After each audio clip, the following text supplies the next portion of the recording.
The Jelly Belly Bean Bonsals Challenge. Det er sådan en challenge med nogle jelly beans. Ikke nok med, at jeg selv er blevet glad for min hud, og jeg selv er så tilfreds med det, og så lykkelig over, hvad der er sket. Så kan I også se, der I kommenterer det og sådan, og det er bare så mega fedt. Det skal I virkelig vide, jeg virkelig sætter pris på.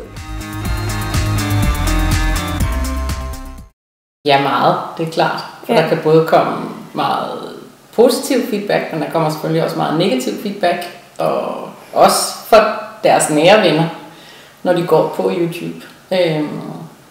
Så det synes jeg bestemt, ja. Jeg vil ikke sige, at jeg føler mig modig, men jeg kan bare godt lide at lave det, så derfor jeg gør det. Men jeg føler ikke sådan, at jeg er mere modig end andre, når jeg gør det.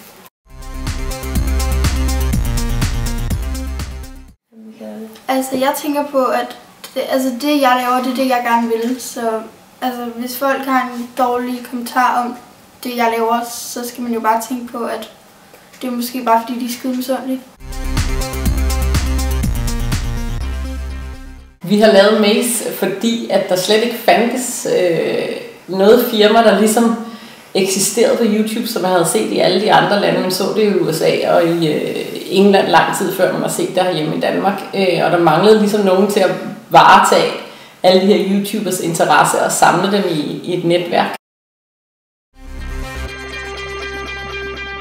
Alle de mest fantastiske YouTubere i Danmark. Jeg er så taknemmelig for, at jeg er blandt af dem. Det er de sødeste personligheder. Man bonder pissegodt med dem. Og nu har jeg også mødt dem, der står bag Maze, og det er seriøst. Det kan ikke beskrives med ord. Når en YouTuber er på Maze, så laver de jo i princippet det, de gerne vil. Der er helt frie rammer. Det er deres egne kanaler, som vi har på Maze på nuværende tidspunkt.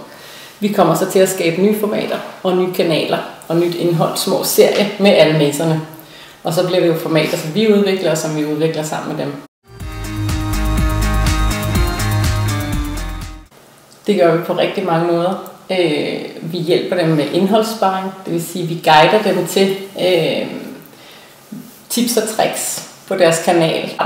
Altså annoncering på deres kanaler, så de kommer til at tjene penge på deres kanal på sigt.